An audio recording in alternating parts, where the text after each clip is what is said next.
Palavra da Verdade, com Hernandes Dias Lopes. Irmãos queridos, nós vamos abrir a Palavra de Deus no livro de Gênesis, no capítulo 4, e faremos a leitura até o verso 16. Gênesis, primeiro livro da Bíblia, capítulo 4. Gênesis capítulo 4, versos de 1 a 16. Lido o texto, não feche sua Bíblia, eu preciso que você acompanhe comigo a exposição. Coabitou o homem com Eva, sua mulher. Esta concebeu e deu à luz a Caim. Então disse: adquiri um varão com o auxílio do Senhor.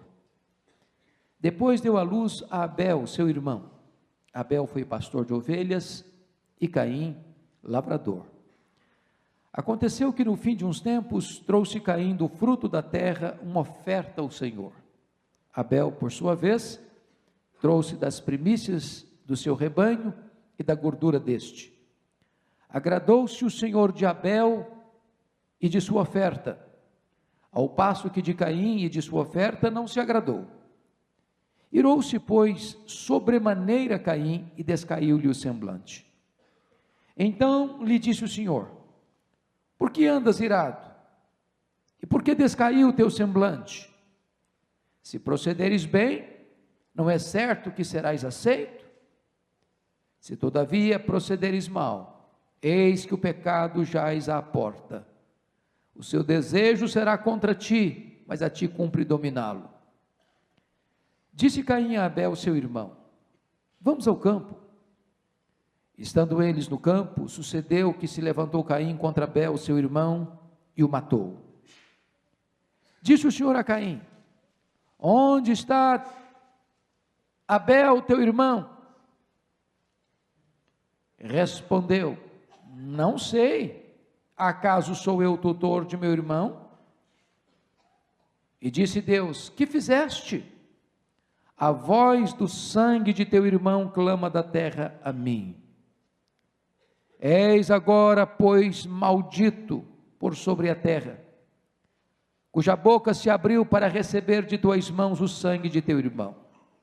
Quando lavrares o solo, não te dará ele a sua força. Serás fugitivo e errante pela terra. Então disse Caim ao Senhor: é tamanho o meu castigo que já não posso suportá-lo. Eis que hoje me lanças da tua face, ou da face da terra, e da tua presença hei de esconder-me. Serei fugitivo e errante pela terra. Quem comigo se encontrar me matará. O Senhor, porém, lhe disse: assim qualquer que matar a Caim será vingado 7 vezes. E pôs o Senhor um sinal em Caim, para que o não ferisse de morte quem quer que o encontrasse. Retirou-se Caim da presença do Senhor, e habitou na terra de Nod, ao oriente do Éden. Eu quero meditar com vocês nesta noite sobre o tema sentimentos perigosos. Sentimentos perigosos. Neste capítulo 4 de Gênesis, nós temos o mundo e a igreja dentro da família de Adão e Eva. O mundo e a igreja estão aqui, dentro desta família, representados por Caim e Abel. Caim revela a nós que o nosso maior inimigo não está fora de nós. O nosso maior inimigo está dentro de nós. A pessoa mais perigosa do mundo para nós é aquela que vemos diante do espelho. No capítulo 3, Adão e Eva são vencidos pelo diabo. No capítulo 4, Caim é vencido por si mesmo, pela carne. No capítulo 3, Eva é seduzida a pecar. No capítulo 4, Caim não aceitou ser dissuadido do seu pecado, nem mesmo sendo exortado pelo próprio Deus. Caim não aceitou sequer confessar o seu pecado. Caim também não aceitou, nem admitiu o seu castigo. Por isso eu gostaria de, à luz desse texto, extrair algumas lições para o nosso ensino nesta noite. E a primeira lição que eu quero destacar é que os sentimentos perigosos transpiram dentro da própria família. E o primeiro ponto dentro deste que quero ressaltar é que a família de Adão e Eva é uma prova irrefutável da malignidade do pecado. Se não, vejamos. Hoje é muito comum a gente tentar trazer determinadas desculpas para o ser humano, dizendo que o meio é que corrompe, é que o homem é produto do meio. Embora isso seja parte da verdade, não é toda a verdade. Mas vejamos uma coisa. Caim vive num lar, e nesse lar, vocês notem que ele não tem parentes, ele não tem amigos, ele não tem um meio corrompido, ele não tem uma sociedade devassa, a mídia não o corrompe, a sociedade não o corrompe, o meio não o corrompe. Toda malignidade que afeta Caim não vem de fora, vem de dentro. Ele não sofre influência externa. O meio, como dizia John Locke, não é quem o contaminou. Ele não era uma tábua rasa, ele não era uma folha em branco.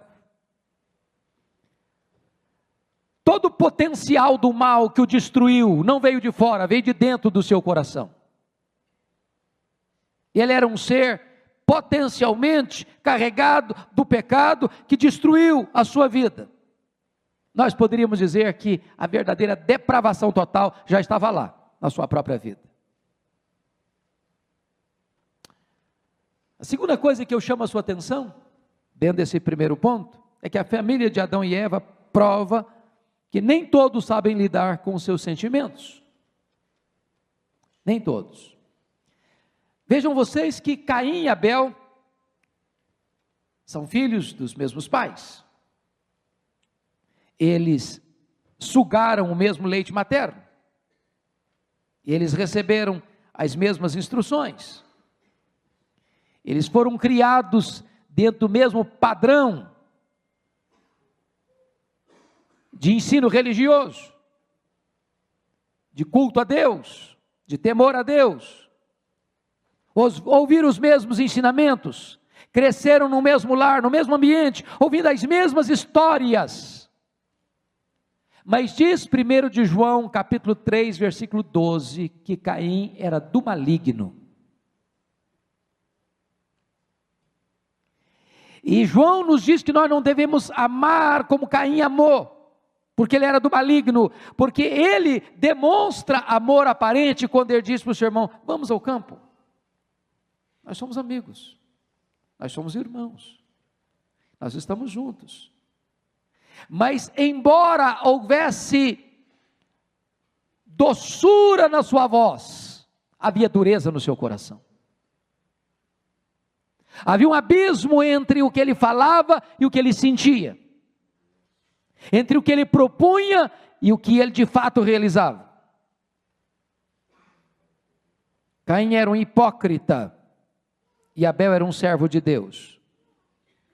Enquanto Abel amava a Deus e queria honrar a Deus e adorar a Deus do jeito que Deus estabelecia, Caim amava a si mesmo, queria projeção para si mesmo, buscava apenas satisfazer os seus caprichos.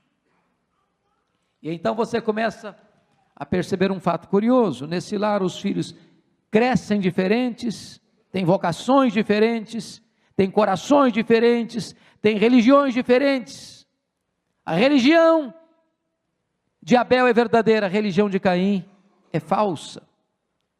Tanto é falsa, que quando Judas escreve a sua carta, que tem um único capítulo, lá no versículo 11, falando dos falsos profetas, diz que os falsos profetas seguiram o caminho de Caim, é o caminho da falsa religião, é o caminho das obras, é o caminho da exaltação do homem, é o caminho antropocêntrico, é o caminho em que a vontade do homem prevalece e não a de Deus. Mas notem uma coisa interessante em terceiro lugar. A família de Adão e Eva prova que as batalhas sentimentais mais intensas são travadas dentro de casa e dentro da igreja. Quando Caim nasceu, o nome dele significou possessão. Quando Abel nasceu, o nome dele é sopro, vaidade, passageiro. Ou seja, não adianta dar nomes bonitos nos filhos. Nome bonito não salva ninguém. Se salvasse, Absalão, pai da paz, seria assim um monumento de virtude. E ele foi um conspirador. Portanto, eu destaco aqui alguns pontos importantes. O primeiro é o seguinte: nesse lar havia prática religiosa, é verdade. Diz a Bíblia que Abel adora a Deus, conforme os preceitos de Deus, e que também Caim tenta adorar a Deus da sua própria maneira. O que faltava naquele lar não era a expressão religiosa. Segundo, neste lar havia mais disputa do que comunhão, porque a Bíblia diz que Caim está mais infeliz com o sucesso espiritual de seu irmão, do que desejoso de aceitar e acertar a sua vida com Deus. Notem isso, irmãos. O que aborrece Caim não é o fato de Deus exortá-lo. O que aborrece Caim é o fato de Deus aceitar o seu irmão. Esse é um sentimento terrível. É quando eu me aborreço mais com a vitória do outro do que com a possibilidade de eu acertar. É quando a vitória do outro me entristece mais do que eu poder imitá-lo e também acertar na vida. É quando eu sou o centro do universo e não posso admitir que ninguém faça sombra na minha vida. Há hoje, meus irmãos, muitas famílias em pé de guerra, há muitas crises hoje estabelecidas nos relacionamentos, ainda hoje há muitos irmãos contra irmãos, pais contra filhos, marido contra esposa. Mas notem vocês que nesse lar havia gente mal-humorada. E veja comigo, por favor, o que acontece no verso 5, ao passo que de Caim e de sua oferta não se agradou, irou-se, pois, sobremaneira Caim. E se você percebe, a ira de Caim, segundo os estudiosos, ela é endereçada a Deus. Ele está irado com Deus. Porque Deus não apenas o rejeita, mas rejeita a sua oferta, e Deus faz mais, Deus aceita Abel e aceita a sua oferta.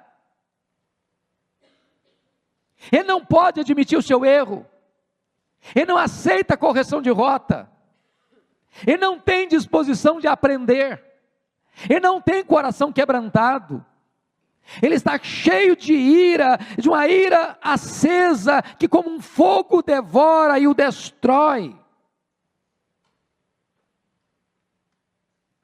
Se você perceber, o semblante dele descai, ou seja, ele perdeu a graça, perdeu o sentido da vida, perdeu a alegria, perdeu o entusiasmo para viver. Mas se você perceber mais, nesse lar havia inveja avassaladora. E sabe, queridos irmãos, a inveja é algo terrível, terrível, porque é diferente do ciúme.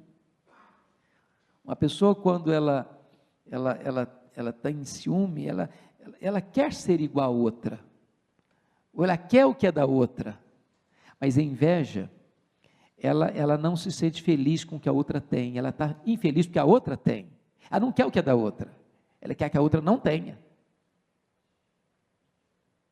Esse é o problema de Caim. Para o invejoso, qualquer vantagem que o outro tem é injusto. É a história lá do Saul e do Davi, quando as mulheres cantaram em Israel, Saul matou seus milhares, Davi matou seus 10 milhares, isso perturbou a vida dele, isso destruiu a vida dele, porque ele não pode admitir que tem gente que tenha um sucesso maior que o seu. O invejoso quer não o que o outro tem, mas que o outro não tenha. Esse foi o problema do filho mais velho, irmão do pródigo.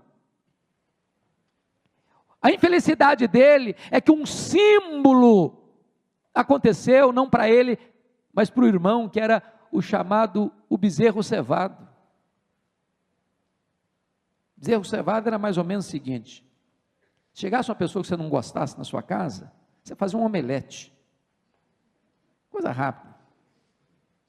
Mas chegasse uma visita que você gosta muito, você vai lá e assa uma picanha. Agora, se chegasse alguém assim, que era o sonho da vida, alegria, contentamento, felicidade, então você matava o bezerro cevado.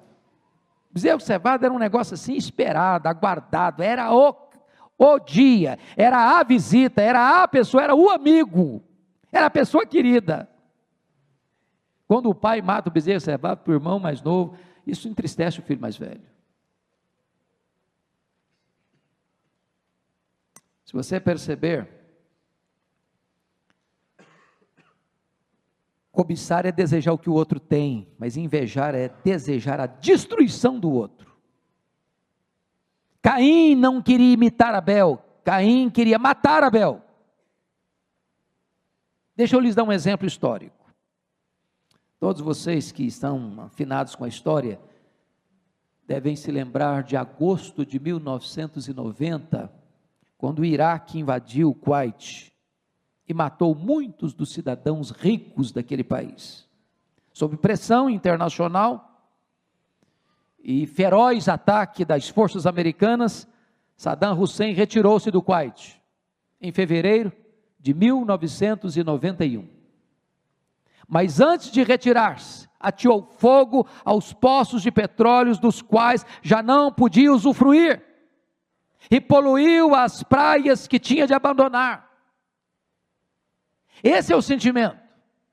Já que eu não vou usufruir, eu quero destruir. Já que não é meu, do outro também não vai ser. Você já percebeu os crimes passionais, como é que acontece? Todos os dias, quase nos jornais. Termina um namoro, termina um noivado, termina um casamento, e a pessoa vai lá e mata a outra. Não é minha não, então do outro também não vai ser. É esse sentimento terrível que estava habitando no coração de Caim. O invejoso é um filho do maligno. Ele não pode ter o céu, então ele quer que o outro tenha o inferno. Eu acho que todos vocês conhecem aquela lenda da cobra e do vagalume. Lembram da lenda? A cobra perseguiu o vagalume. O vagalume pulava daqui, saltava de lá e a cobra atrás dele. Lá pelas tantas, o vagalume, cansado de fugir, deu uma parada e perguntou para a cobra assim: eu posso fazer pelo menos algumas perguntas para a senhora? A cobra respondeu: eu não costumo fazer concessão não, mas vamos lá. Primeira pergunta: eu te fiz algum mal? A cobra disse: não, você não fez mal nenhum para mim não. Segunda pergunta: eu faço parte da sua cadeia de alimentação? Não, você não faz parte da minha cadeia de alimentação também não. Terceira pergunta: então por que você quer me destruir? E a cobra respondeu: é porque eu não tolero ver você brilhar. Eu não tolero ver você brilhar. Esta é a atitude de Caim. Esta é a atitude de uma ira invejosa e ciumenta. Segunda coisa que eu chamo a sua atenção no texto: os sentimentos perigosos transpiram até mesmo na adoração. Ô irmãos, isso é terrível. Porque o que você acha de culto? Culto é uma hora assim que a gente está despojado de vaidade, de soberba, de pecado, a gente está assim, coração devoto, não é isso? Não é isso que se espera? Olha como é que o pecado é terrível. Olha como é que o nosso coração é enganoso. Olha como é que o pecado é maligno. o pecado transpira até no momento de culto e adoração. Se não, vejamos, antes de Deus aceitar o nosso culto, Deus precisa aceitar a nossa vida. Culto não é apenas aquilo que nós trazemos nas mãos, culto é aquilo que nós somos, em primeiro lugar.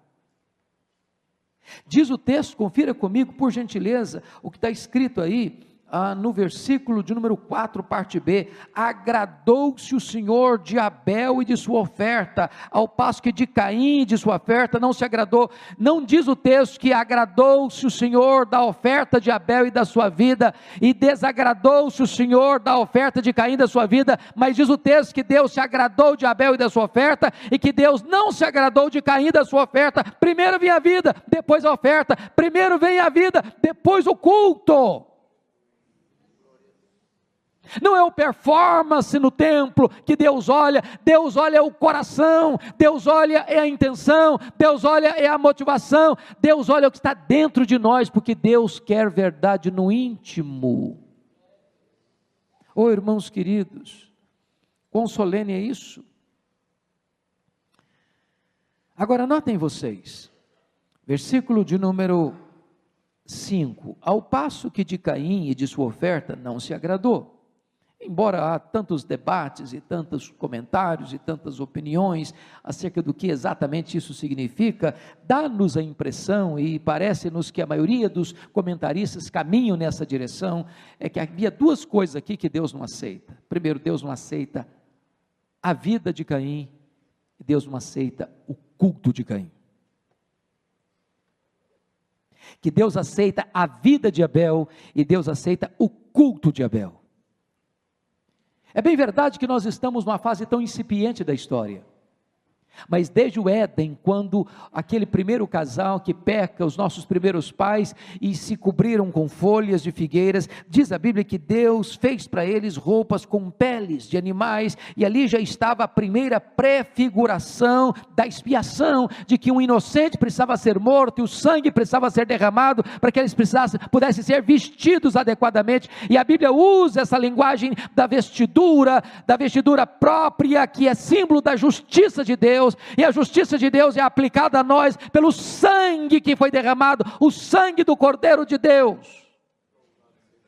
E desta maneira Abel está já entendendo que nós não podemos nos aproximar de Deus a não ser através do sangue, porque sem derramamento de sangue não há remissão de pecados. Mas Caim traz um culto com o fruto da terra, com o fruto do seu trabalho, com o fruto do seu labor, como esforço da sua obra, como um culto centrado no que ele pode produzir com o seu próprio esforço. Por que Deus rejeita Caim? Primeiro, porque a Bíblia diz lá em 1 João 3,12 que ele era do maligno. Segundo, Gênesis 4,5 diz que porque ele estava mal-humorado, ele estava cheio de ira, ele era um homem cheio de inveja. E no versículo 7 Deus vai além e diz o seguinte: se procederes bem, não é certo que serás aceito, se todavia procederes mal, eis que o pecado jaz à porta. Então preste atenção nisso, irmãos. A teologia é mãe da ética. Se eu estou crendo em algo errado, eu vou ter uma vida errada. Se a minha doutrina está errada, a minha conduta vai estar errada. Se a minha teologia está errada, a minha ética vai estar errada. Se o meu credo está errado, também a minha conduta vai estar errada. Logo, Caim tem um procedimento errado, uma vida errada. Procederes bem, se procederes bem, isso implica que ele estava procedendo de forma errada, a vida dele estava errada. E aqui está um ponto tão importante, irmãos: Deus não está procurando adoração, Deus está procurando adoradores, que o adorem em espírito e em verdade. Deus não quer religiosidade, porque cria nova religião todo dia no Brasil e no mundo. O mundo está cheio de religião, o mundo está cheio de rituais, o mundo está cheio de altares, o mundo está igual a Atenas, tem muitos deuses com muitos altares. Mas Deus está procurando um coração que tenha sede dele, que quer conhecê-lo, que quer amá-lo, que quer servi-lo, que quer glorificá-lo. Prestem bem atenção, amados. A Bíblia diz lá em Hebreus, capítulo 11, versículo 4, eu queria que você rapidinho pudesse dar uma pulada comigo lá e depois voltar para Gênesis 4. Lá em Gênesis, lá em Hebreus, capítulo 11, versículo 4, está dito assim: pela fé, Abel ofereceu a Deus mais excelente sacrifício do que Caim. Aí você percebe que este homem oferece um sacrifício mais excelente, porque ele oferece exatamente o sacrifício que Deus exigiu. E o sacrifício mais excelente vem acompanhado de uma vida também mais excelente. Então o culto que Deus quer tem duas características: ele precisa ser sincero, ele precisa ser bíblico. Foi isso que Jesus disse para a mulher samaritana. Nós temos que adorar a Deus de que maneira? Em espírito e em verdade. E note que a palavra espírito aí não está em letra maiúscula, está em letra minúscula.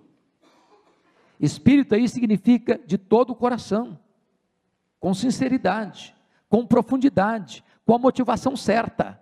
Mas ele tem que ser o quê? Em verdade, tem que estar amparado pela Escritura. Eu não posso inventar um modo de adorar a Deus, eu não posso criar novidades para adorar a Deus, eu não posso criar mecanismos novos para atrair as pessoas para adorar a Deus, eu não posso inventar fórmulas novas para adorar a Deus. Deus está querendo ser adorado de acordo com aquilo que Ele prescreveu na sua palavra. Qualquer culto que não é bíblico é anátema. Por isso Deus rejeita Caim, e Deus rejeita o culto de Caim.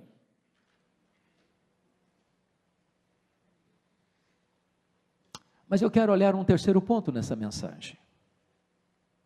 Os sentimentos perigosos se agravam quando desprezamos as advertências de Deus. Volta lá para Gênesis 4, por favor.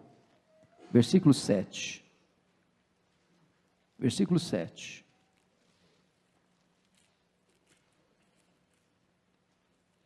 Você pode ler o versículo 7 comigo? Vamos juntos? 6 e 7, por favor. Então lhe disse o Senhor: por que andas irado? E por que descaiu o teu semblante? Se procederes bem, não é certo que serás aceito? Se todavia procederes mal, eis que o pecado jaz à porta. O seu desejo será contra ti, mas a ti cumpre dominá-lo. Veja você que Caim é chamado ao arrependimento. Mas Caim, a despeito de ser repreendido, exortado por Deus, ele não se humilha, ele não se quebranta, ele não emenda os seus caminhos, ele não obedece. Agora, irmãos, nós estamos estudando aqui hoje, não é por causa de Caim, é por causa de você, é por causa de mim.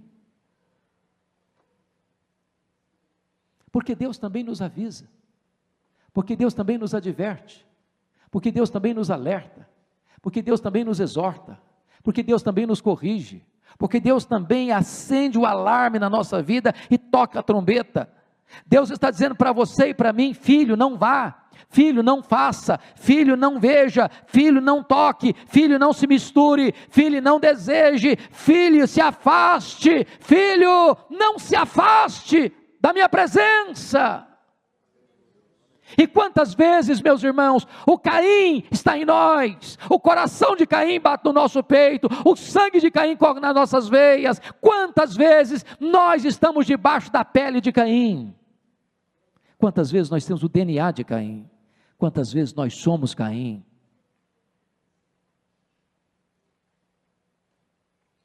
Notem vocês, se procederes direito, não é certo que serás aceito. Olha que coisa maravilhosa. Se Deus corrige, é porque Ele ama. Meu filho, não vá por esse caminho. Se você fugir desse caminho, meu filho, se você voltar para mim, se você me obedecer, se você me honrar, se você fizer o que é certo, meu filho, eu vou te aceitar, meu filho, eu vou te receber, meu filho, eu vou receber o seu culto, meu filho, eu vou ter deleite em você, eu vou ter prazer em você. Deus está dando uma porta, abrindo uma porta, Deus está mostrando o caminho, Deus está mostrando a direção. E quantas vezes, a despeito da correção e da exortação, nós preferimos, em vez de fugir do pecado, consumar o pecado. Caim é confrontado por Deus antes de matar Abel, e ele responde com um silêncio gelado. Caim é confrontado por Deus depois de matar Abel, e ele responde com evasivo hipócrita. Veja mais, Caim, em vez de se voltar para Deus, fugiu de Deus, e usou máscaras para consumar o seu pecado. Se não, vejamos, primeiro a máscara da mentira, a máscara da traição e da hipocrisia, no versículo 8, você pode ler o 8 comigo? Vamos juntos? Disse Caim a Abel, seu irmão, vamos ao campo. Estando eles no campo, sucedeu que se levantou Caim contra Abel, seu irmão, e o matou. Vamos ao campo. O que tem por trás dessas palavras, vamos ao campo?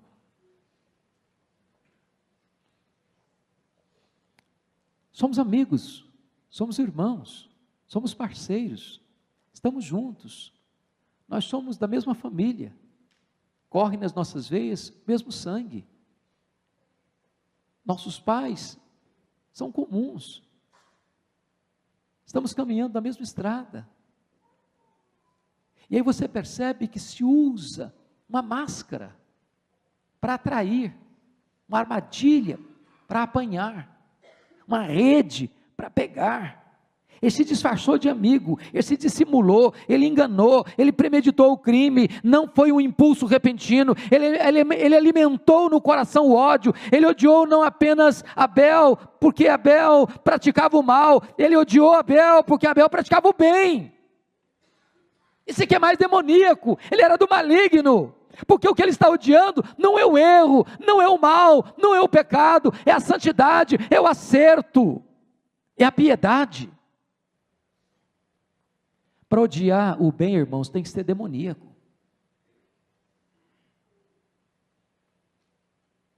A luz de Abel cegou Caim, o exemplo de Abel gestou a morte no coração de Caim. Mas notem mais, queridos irmãos, a máscara da violência. Caim matou Abel sem lhe dar chance de defesa, foi um ódio consumado, premeditado, executado. Mas foi mais do que isso, a máscara da crueldade. Ele se levantou contra seu irmão, contra o seu próprio sangue, contra a sua própria família. Na verdade, ele se levantou contra si mesmo. Mas mais do que isso, foi a máscara da dissimulação, porque ele acaba de matar seu irmão e tenta se esconder. E quando Deus o confronta, Caim, onde está teu irmão? Não sei. Porventura eu sou guardador do meu irmão? O sangue do teu irmão clama desde a terra aos céus. Pior do que pecar é não admitir que pecou. Pior do que pecar é tentar esconder o pecado. Pior do que pecar é não reconhecê-lo, não se arrepender, não abandonar o erro, é permanecer no pecado. Esse foi o caminho de Caim.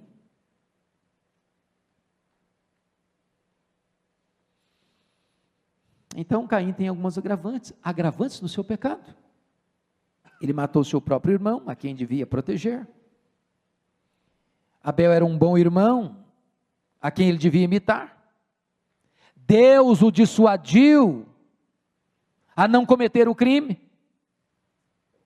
Mas Caim mascarou-se de amigo e cruelmente matou seu irmão. Por isso, irmãos, eu quero olhar agora o que está aí no versículo 7, para você parar um pouquinho e pensar comigo. O que nós estamos tratando hoje não é de Caim, é da nossa vida. Então bota o seu nome aí no versículo 7. Se procederes bem, Hernandes, se procederes bem, José, se procederes bem, Marta, se procederes bem, João, se procederes bem, Manuel, se procederes bem, não é certo que serás aceito? O que é que hoje na sua vida precisa ser corrigido? Que caminho hoje precisa ser emendado na sua vida?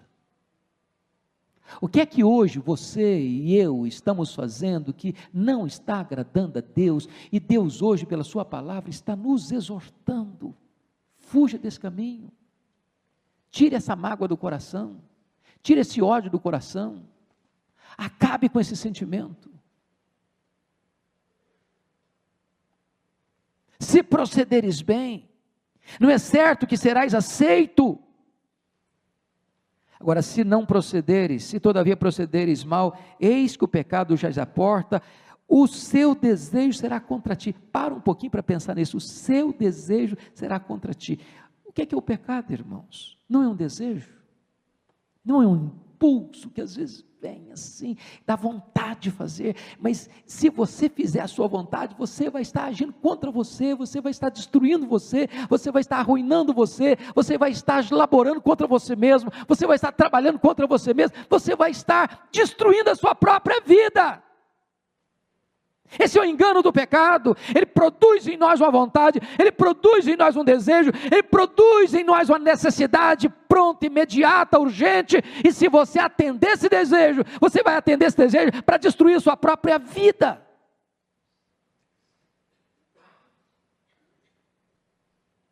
Eu quero concluir. O último ponto dessa mensagem é que os sentimentos perigosos não ficam encobertos e eles podem passar para futuras gerações. Veja comigo, por favor. Finalmente, o que você vai ver aqui são as consequências disso. Primeiro, não há pecado que não fique encoberto aos olhos de Deus. Você pode ler os versos 9 e 10 comigo? Vamos juntos? Disse, todos juntos, por favor. Disse o Senhor a Caim: onde está Abel, teu irmão? Ele respondeu: não sei. Acaso sou eu o tutor do meu irmão? E disse Deus: que fizeste? A voz do sangue de teu irmão clama da terra a mim. Agora preste atenção, irmãos.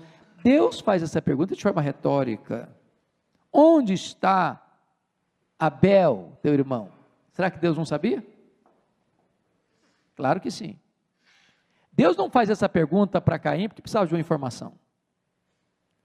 Deus faz essa pergunta para Caim para despertar a consciência de Caim. Porque o pecado é tão maligno, que às vezes, mesmo depois que nós o cometemos, ainda nós não temos consciência de quão maligno ele é, e nós não temos consciência da necessidade do arrependimento. Que fizeste? E a pergunta é para você hoje: o que é que você tem feito? O que é que eu tenho feito? O que é que nós temos feito? Porque aquilo que nós fazemos e ninguém viu, Deus viu. Aquilo que nós fechamos a porta do quarto para ninguém ver, Deus estava lá. Aquilo que o pai e a mãe não sabem, Deus sabe. Aquilo que a esposa e o marido não sabem, Deus sabe.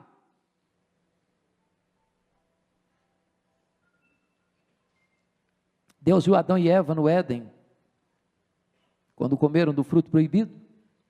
Deus viu Caim matando Abel, Deus viu Acã roubando, Deus viu Ananias e Safira mentindo, Deus vê você e eu. Segunda coisa, a maldição do pecado é um terrível peso sobre o transgressor. Você pode olhar o versículo 13 comigo, por favor, vamos juntos? Então, disse Caim ao Senhor: é tamanho o meu castigo, que já não posso suportá-lo. Agora preste atenção nisso, que o Caim não demonstra arrependimento.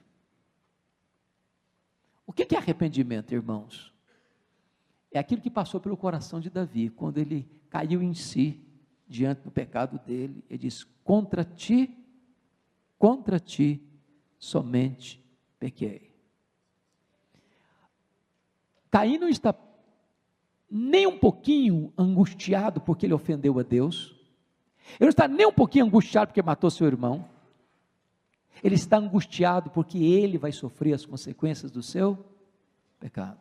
Ele é egoísta. Isso não é arrependimento. Talvez remorso. Arrependimento não. Então o pecado gera maldição. Versículo 11, Deus diz: eis agora, pois, maldito. Segundo, o pecado desinstala a pessoa. Versículo 12, quando lavrares o solo, não te dará ele a sua força, ou seja, você vai ter que penar agora, e serás fugitivo e errante perante a terra. O pecado faz isso, torna você fugitivo. Você pode estar no meio de uma multidão, você está sozinho. Você pode estar dentro da igreja, você está angustiado, você está sozinho. Você pode estar no meio da família, você está sozinho. O pecado faz você ficar errante. Terceiro, o pecado oprime, esmaga e escraviza. É isso que está no versículo 13, aquela sensação horrível, de angústia, de peso, de falta de paz, de alegria, e você pode ter tudo na vida, a sua vida está amarrada, a sua vida está oprimida, a sua vida está esmagada, achatada debaixo de um rolo compressor. Olha outra consequência, a quarta consequência, no versículo 15, a pessoa não consegue ficar livre das suas memórias, das suas reminiscências. Versículo 15 diz que Deus pôs um sinal em Caim. Eu acho que toda hora, eu não sei que sinal era esse, se era uma marca no corpo, se era não sei, a Bíblia não diz, então não vamos cogitar, mas o certo é que tinha uma marca visível, e uma marca que outras pessoas podiam ver. E toda vez que Caim olhava para aquela marca, ele dizia: eu pequei, eu pequei, eu pequei, eu pequei, eu pequei. Oh, irmãos, o pecado é maligníssimo. O pecado é pior que a pobreza, o pecado é pior que a doença, o pecado é pior que a morte, o pecado é pior que o inferno. O pecado nos afasta de Deus agora, e pode nos afastar para sempre de Deus.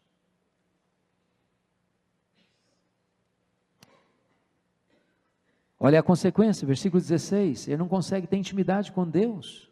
Retirou-se Caim da presença do Senhor e habitou na terra de Nod, ao oriente do Éden. Retirou-se Caim de quê? Da presença de Deus. O pecado faz separação entre nós e o nosso Deus. Mas sabe por que isso acontece, meu irmão? Porque faltou o quê? Arrependimento. É por isso que para você e para mim essa palavra é de esperança. Porque se houver arrependimento no nosso coração, a Bíblia diz que Deus é rico em perdoar e tem prazer na misericórdia.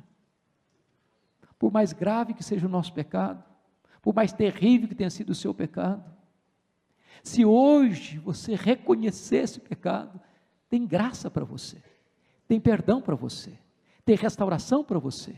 A Bíblia diz que aquele que encobre as suas transgressões jamais prosperará, mas aquele que as confessa e deixa alcançará misericórdia.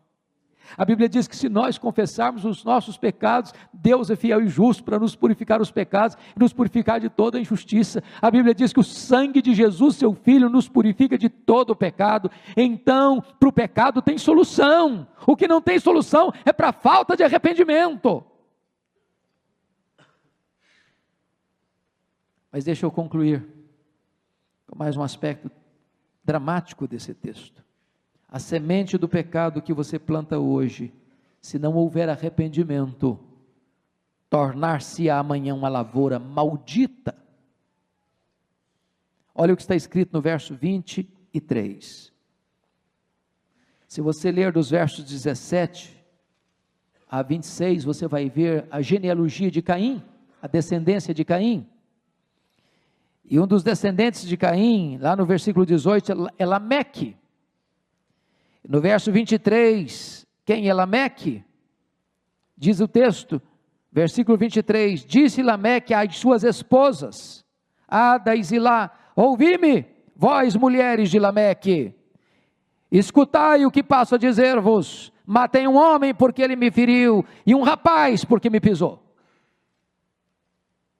Como é que é a descendência de Caim?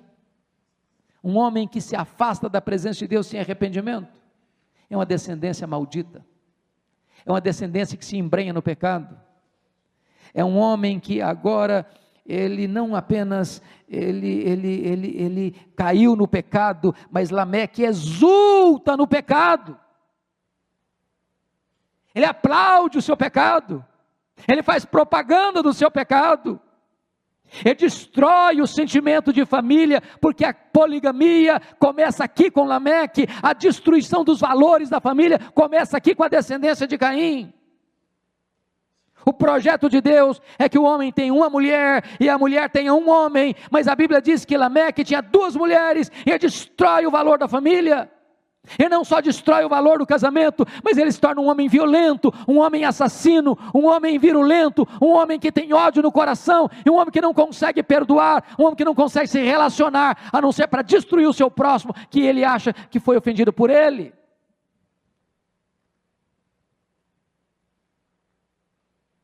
Sabe o que a Bíblia vai dizer?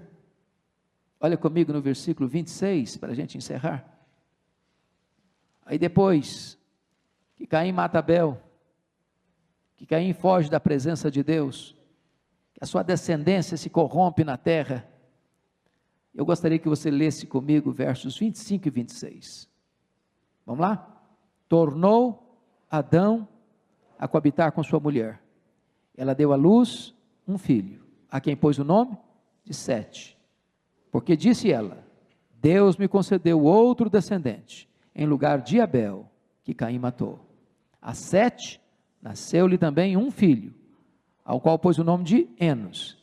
Daí se começou a invocar o nome do Senhor. Aí é o quê? Continuou? Não, aí começou. Começou. Sabe o que significa isso? Que Caim não andou com Deus. Caim saiu da presença de Deus. A descendência de Caim saiu da presença de Deus, não conheceu a Deus, se desviou de Deus, foi uma geração maldita, que só quando nasceu Sete, se começou a invocar o nome do Senhor.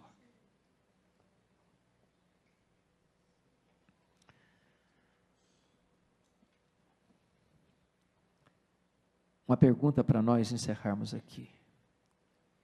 O que nós estamos semeando hoje é o que você vai colher amanhã.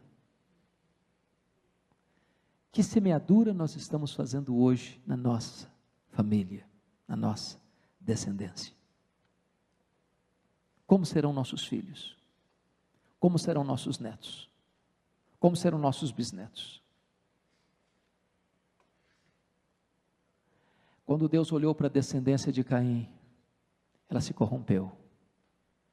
Se corrompeu, se corrompeu, se corrompeu, até que Deus precisou intervir no mundo com juízo. Mas hoje, irmãos, nós podemos tomar um outro caminho, diferente do caminho de Caim. Hoje Deus está nos exortando, hoje Deus está nos alertando, hoje Deus está nos corrigindo, hoje Deus está nos chamando para acertarmos a nossa vida com Ele. Hoje Deus está nos chamando para andarmos com Ele. Hoje Deus está nos dando uma nova chance, uma nova oportunidade de emendarmos os nossos caminhos e acertarmos a nossa vida com Ele. E se nós acertarmos a nossa vida com Deus, Ele está nos prometendo, eu vou aceitar vocês. Eu vou aceitar vocês, eu vou dar uma nova chance a vocês, vou dar uma nova oportunidade a vocês, vocês vão me servir, vocês vão me adorar, eu vou aceitar a vida de vocês, eu vou aceitar o culto de vocês, e eu vou abençoar a descendência de vocês, e eu vou abençoar a geração de vocês. Que Deus nos ajude a ouvirmos a voz de Deus nesta noite. Eu preciso. Eu sei que você também precisa. Eu queria nesta noite, irmãos, já que estamos tratando de culto, o culto que Deus agrada. E o culto que Deus agrada é a nossa vida em primeiro lugar. Quem sabe você pudesse vir aqui à frente para nós orarmos juntos. Se você quer isso, fala, Senhor, eu quero, eu preciso. E a oferta que eu quero trazer hoje é a minha vida, Senhor, é o meu coração. Eu quero uma descendência santa, Senhor. Eu quero andar contigo, eu não quero fugir da tua presença, eu quero andar contigo, eu quero estar na tua presença. Eu não quero endurecer meu coração. Eu não quero ter uma cerviz dura, Senhor. Porque a Bíblia diz que aquele que é exortado muitas vezes endurece a sua cerviz, é quebrado sem que haja cura. Hoje Deus está nos dando a oportunidade de sermos tratados, de sermos curados, de sermos restaurados, de recomeçarmos uma caminhada nova com Ele.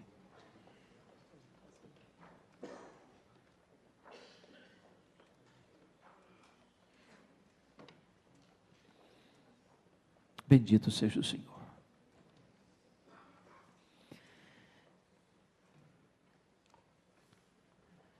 Ah, Senhor Deus,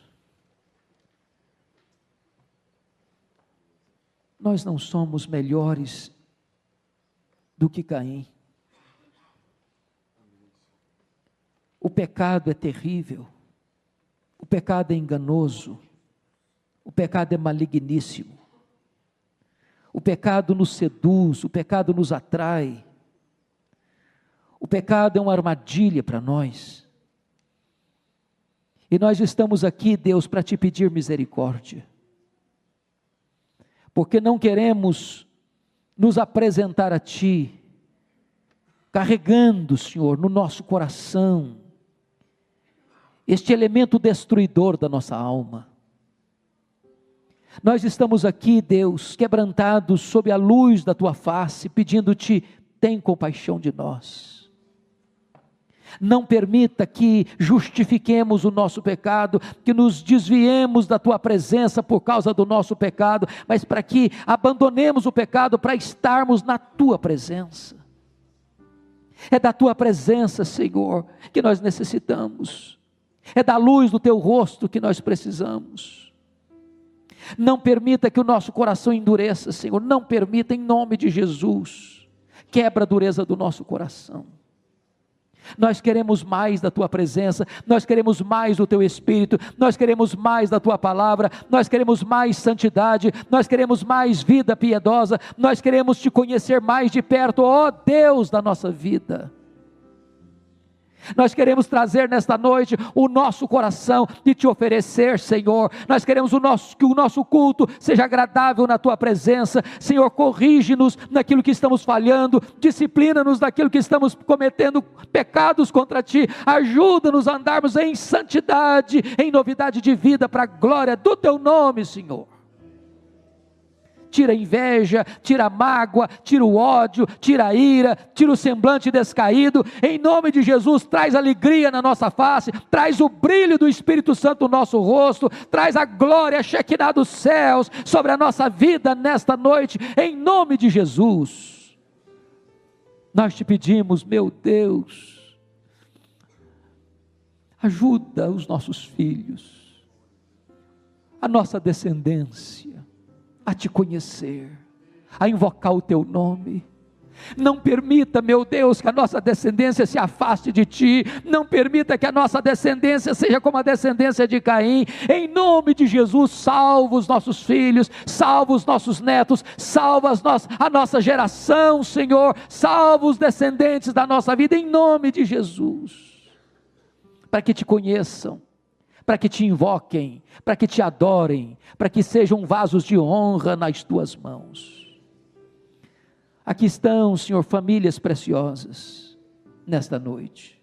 Tu sondas os corações, Tu conheces cada família, Tu conheces cada pessoa, Tu conheces cada necessidade. Em nome de Jesus, leva-nos hoje embora para casa, Senhor, com o coração restaurado, com a alma lavada pelo sangue do Cordeiro e com o óleo da Tua unção sobre a nossa cabeça. Dá-nos um tempo novo, Senhor, dá-nos um tempo de restauração. Em nome de Jesus, alegra a alma do Teu povo, Senhor. Nós oramos, Pai, porque nós precisamos de Ti. Nós não damos um passo sequer sem o teu auxílio. Nós somos frágeis, Senhor. Nós somos vasos de barro, Senhor. O nosso bordão é frágil, Senhor. Por isso os nossos olhos estão postos em Ti. Ó Deus, nós não temos forças em nós para resistir ao pecado que tenazmente nos assedia, Senhor. Então fortalece-nos com o poder do Espírito Santo em nome de Jesus. Dá vitória ao Teu povo, para o louvor da Tua glória, em nome de Jesus. Aleluia, aleluia, amém.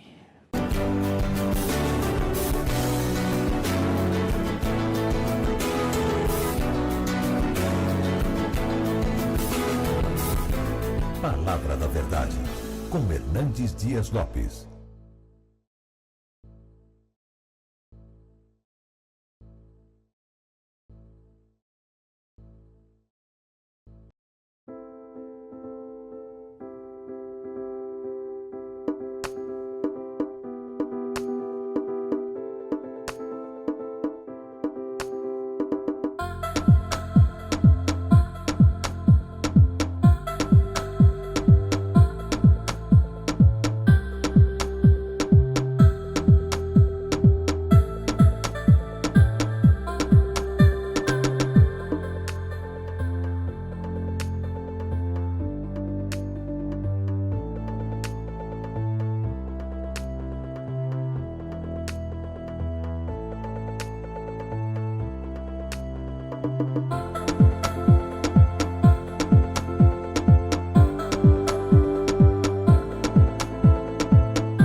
Palavra da Verdade, com Hernandes Dias Lopes. Vamos abrir a palavra de Deus, queridos. Primeiramente no segundo livro dos Reis, capítulo 20. Segundo livro dos Reis, capítulo 20.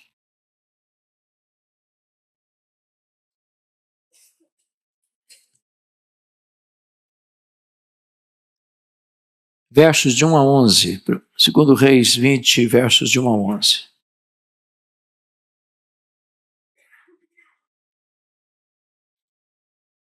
O texto diz assim: naqueles dias, Ezequias adoeceu de uma enfermidade mortal.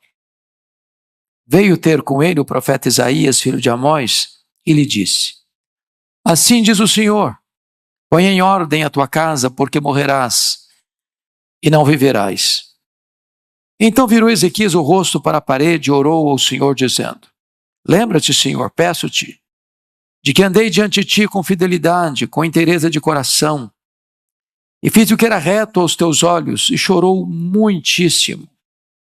Antes que Isaías tivesse saído da parte central da cidade, veio a ele a palavra do Senhor, dizendo: volta e diz a Ezequias, príncipe do meu povo: assim diz o Senhor, o Deus de Davi teu pai, ouvi a tua oração e vi as tuas lágrimas. Eis que eu te curarei, Ao terceiro dia subirás à casa do Senhor. Acrescentarei aos teus dias 15 anos, e das mãos do rei da Síria te livrarei, a ti e a essa cidade. E defenderei essa cidade por amor de mim e por amor de Davi, meu servo. Disse mais Isaías: tomai uma pasta de figos. Tomaram-na e a puseram sobre a úlcera, e ele recuperou a saúde. Ezequias disse a Isaías: qual será o sinal de que o Senhor me curará e de que ao terceiro dia subirei à casa do Senhor? Respondeu Isaías: ser-te-á isto da parte do Senhor como sinal de que ele cumprirá a palavra que disse: adiantar-se-á a sombra 10 graus ou os retrocederá? Então disse Ezequias: é fácil que a sombra adiante 10 graus. Tal, porém, não aconteça. Antes, retroceda 10 graus. Então o profeta Isaías clamou ao Senhor e fez retroceder 10 graus a sombra lançada pelo sol declinante no relógio de Acás. Ainda, por gentileza, Provérbios 78, versos 1 a 5.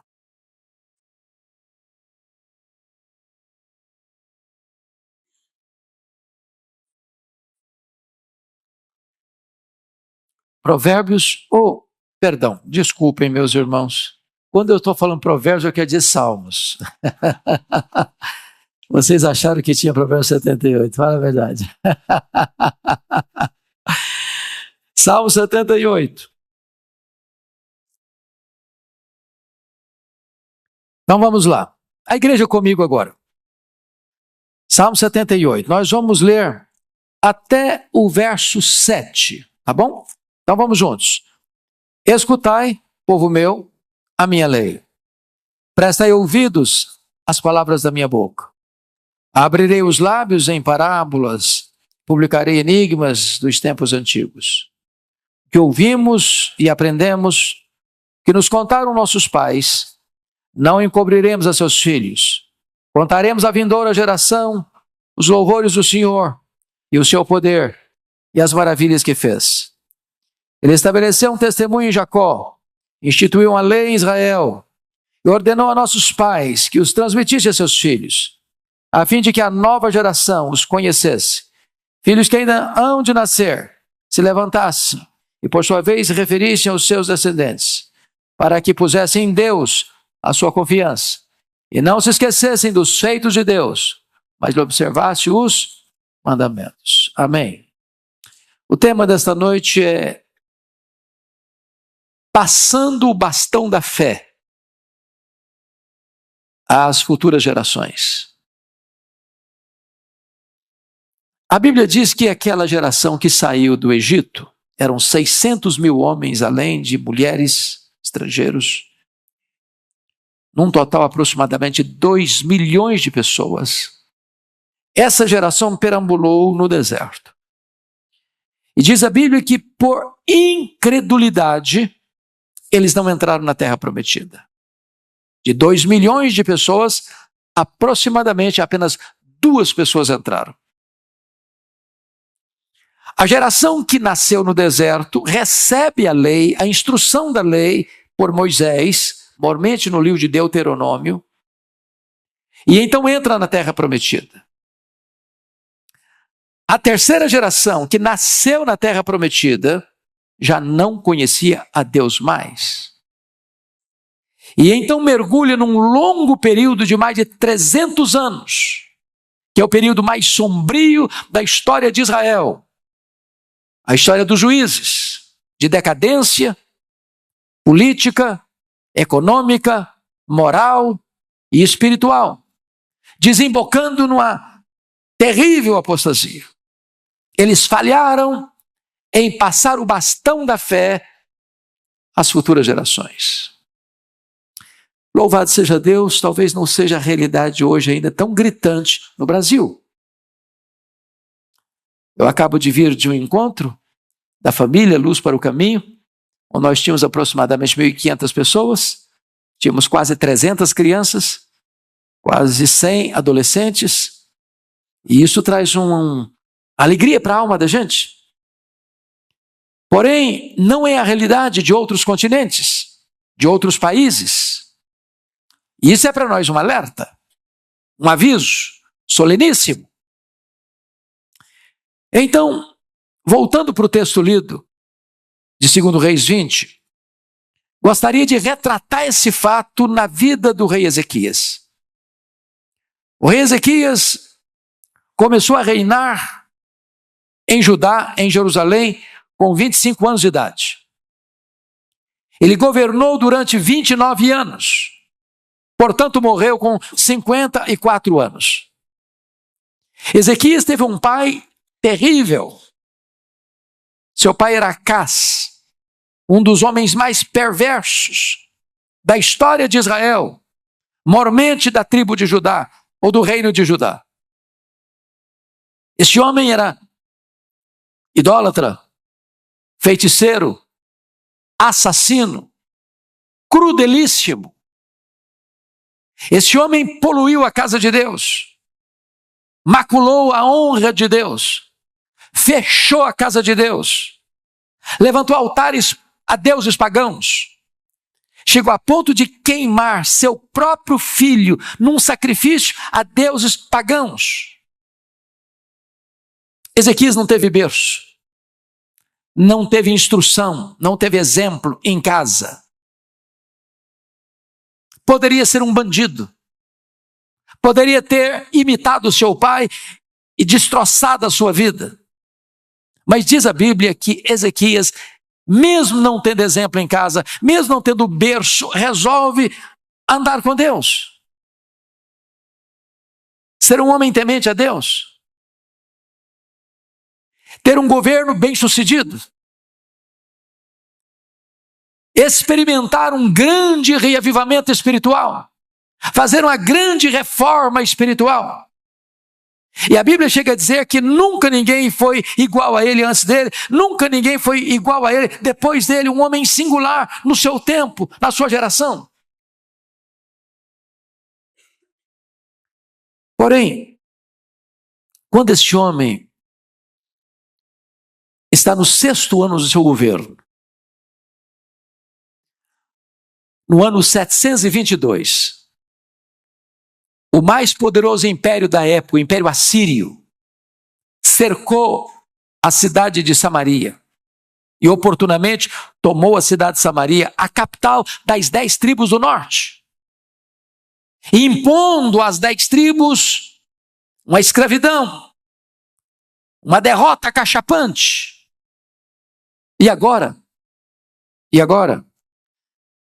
esse mesmo Império Assírio, que lograra vitória avassaladora sobre as 10 tribos do norte, cerca a cidade de Jerusalém. Tinha mais de 180.000 soldados ao redor de Jerusalém, de inimigos armados, de um exército expansionista, guerreiro e sanguinário.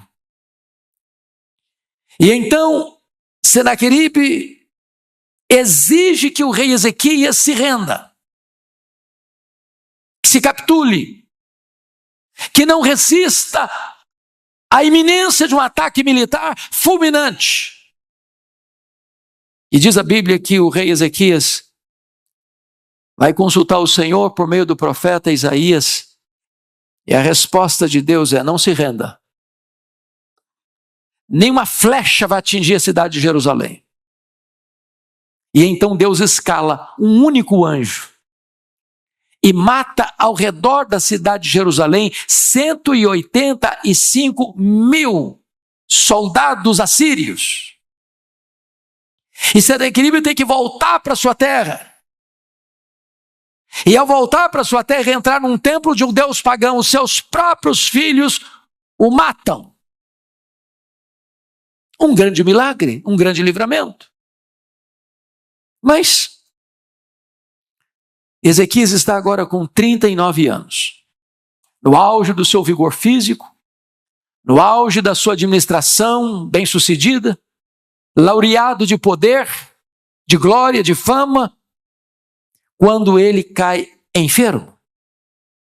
uma doença mortal, uma úlcera que médico nenhum do seu tempo pôde curar. Não bastasse esse diagnóstico tão sombrio, Deus envia o palácio, o profeta Isaías, com uma ordem expressa ao rei: põe em ordem a tua casa, porque morrerás e não viverás. É uma sentença, não só de morte, mas uma missão urgente. Porque ninguém está preparado para morrer se a sua casa ainda não estiver em ordem. E a casa é mais do que a vida. A casa é mais do que bens. A casa é mais do que fortunas. A casa são a família, a descendência, as pessoas. E diz a Bíblia que quando ele recebe esse ultimato de Deus, essa sentença de morte de Deus e essa exigência peremptória de Deus, o rei tão rico, tão poderoso, não tem mais nada a não ser uma parede, e para a parede ele se volta, e diz a Bíblia que ele orou fervorosamente, que ele chorou copiosamente, e que Deus ouviu rapidamente, e que Deus viu imediatamente, e que Deus respondeu completamente, trazendo resposta de esperança para ele. O profeta não tinha saído do centro da cidade ainda, quando Deus disse para Isaías: volta lá, volta lá.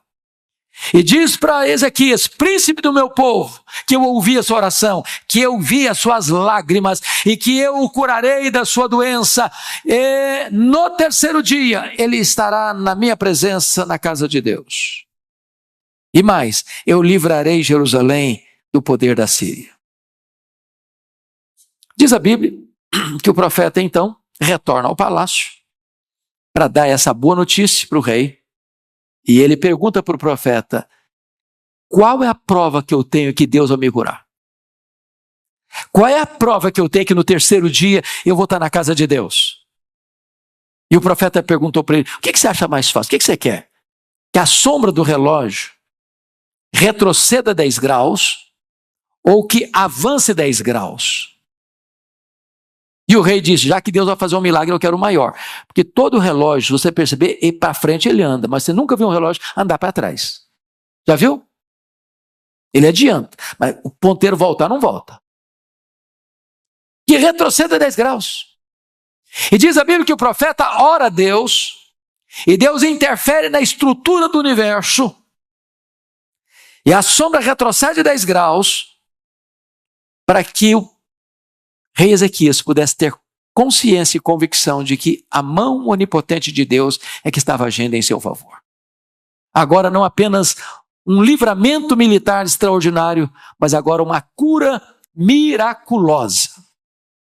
Pois bem, esse milagre foi tão extraordinário e foi tão glorioso, que diz a Escritura que veio um povo de longe, um novo reino que estava se formando, a Babilônia, para visitar o rei Ezequias, para trazer presentes para o rei Ezequias, para diplomaticamente alegrar-se com o rei Ezequias, pelo grande livramento militar, pela cura miraculosa. A grande pergunta é: como é que esse rei reagiu diante desse milagre? Vamos dar uma olhadinha no texto paralelo de 2 Crônicas 32. Confira comigo. 2 Crônicas 32, versículo 24 e 25. Eu queria que a igreja lesse comigo, por gentileza.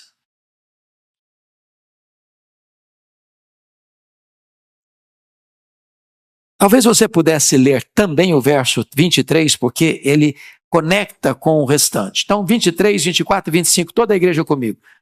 Vamos lá? Muitos traziam presentes a Jerusalém, ao Senhor, e coisas preciosíssimas a Ezequias, rei de Judá. De modo que, depois disso, foi enaltecido à vista de todas as nações. Naqueles dias, adoeceu Ezequias mortalmente. Então orou o Senhor, que lhe falou e lhe deu um sinal.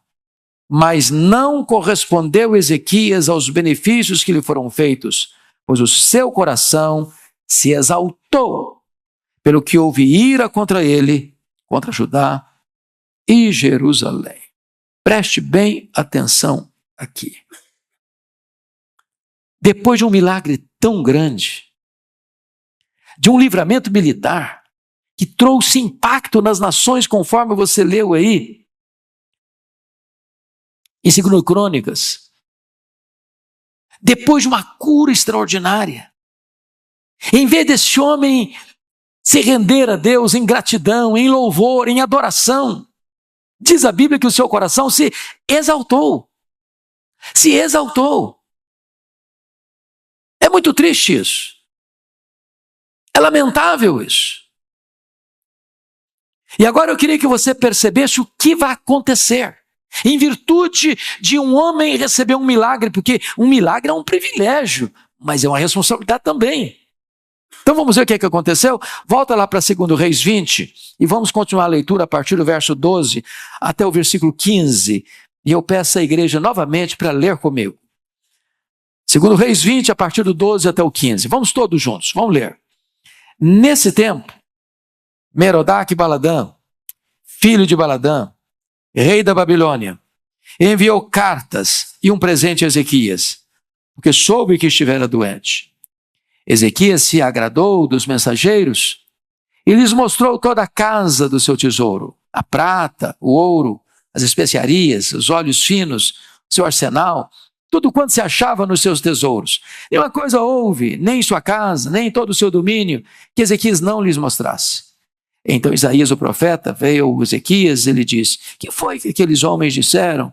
E de onde vieram a ti? Respondeu Ezequias: uma terra longínqua, vieram da Babilônia. Perguntou ele: que viram em tua casa? Respondeu Ezequias: viram tudo quanto há em minha casa. Coisa nenhuma há nos meus tesouros que eu não lhes mostrasse. Então preste atenção aqui, preste atenção aqui. Quando vem essa comitiva diplomática da Babilônia, o que ele fez? Depois de 2 milagres, ele mostrou quão rico ele era, quão poderoso ele era, quão extraordinário ele era, quanto ouro ele tinha, quanta prata ele tinha, quantos tesouros ele tinha. Ele se exaltou, ele se engrandeceu. Ele não deu uma palavra sequer de honra a Deus, de gratidão a Deus. Eu fui liberto, mas não foi por minha força, não foi pelo meu exército, foi pela mão de Deus. Eu fui curado, não foi porque eu sou forte ou porque os médicos foram o instrumento. Não, Deus me curou de uma maneira milagrosa. E é a Ele que eu quero render gratidão. Não, Ele não fez nada disso. Nada disso. Agora veja. A partir do verso 16, vamos seguir a leitura. Vamos ver o que o profeta diz para ele agora diante dessa atitude dele. Verso 16, comigo. Então, disse Isaías a Ezequias: ouve a palavra do Senhor. Eis que virão dias em que tudo quanto houver em tua casa, com que entesouraram teus pais, até os dias de hoje, será levado para a Babilônia. Não ficará coisa alguma, disse o Senhor. Dos teus próprios filhos que tu gerares, tomarão para que sejam eunucos no palácio do rei da Babilônia. Então disse Ezequias a Isaías: boa é a palavra do Senhor que disseste, pois pensava, haverá paz e segurança nos meus dias. Vamos interpretar o que está acontecendo aqui. Então o profeta Isaías chega e diz: olha, já que você se engrandeceu diante da comitiva diplomática da Babilônia, escuta agora o que eu vou falar para você. Esse império da Babilônia vai se tornar grande. Vai dominar esse poderoso império assírio. A Babilônia vai ser dona do mundo, vai conquistar o mundo. E essa Babilônia virá a Jerusalém.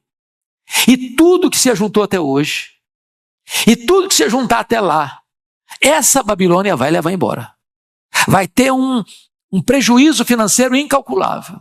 E tem mais. Dos filhos que tu gerares, serão feitos cativos, escravos, prisioneiros. E tem mais, esses filhos serão feitos eunucos para servirem nos haréns dos reis da Babilônia. Sabe o que significa eunuco? Eles vão ser castrados. Vão perder a virilidade. Vão perder a capacidade de reprodução. Vão perder a capacidade de gerar filhos. E aí você diz assim, mas que tragédia. prejuízo financeiro, filhos escravos, filhos castrados. Sabe qual foi a resposta do rei para o profeta? Boa é a palavra do Senhor que disseste. Boa é a palavra do Senhor que disseste. O profeta poderia dizer, você não está entendendo nada. Acho que você não entendeu o que eu falei. Eu estou falando que a Babilônia virá e vai escravizar todo mundo. Eu estou falando que a Babilônia virá e vai saquear todo mundo. Eu estou dizendo que a Babilônia virá e vai levar os filhos cativos. Eu estou falando que a Babilônia virá e vai fazer os filhos escravos. Que a Babilônia vai castrar os filhos. Que negócio é esse? Você fala, pô, essa palavra, você ficou maluco, homem? E a resposta está no finalzinho do verso. E agora ele não fala. Agora ele não fala. O que está escrito aí? Agora ele pensa. Boa essa palavra verbalizou. Aí ele pensa. O que ele pensa? Haverá paz e segurança meus dias. Sabe o que ele está dizendo? Quando isso acontecer, eu já bati as botas.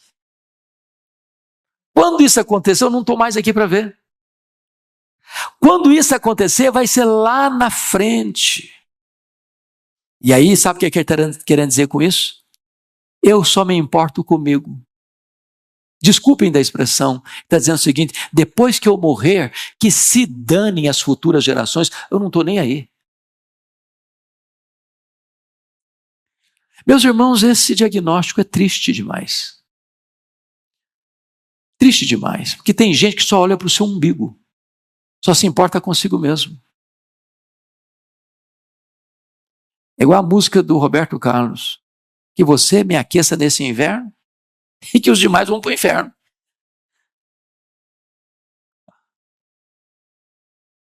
Qual é o grau de compromisso que você e eu devemos ter com Deus com respeito a passar o bastão da fé para os nossos filhos, para os nossos netos, para as futuras gerações?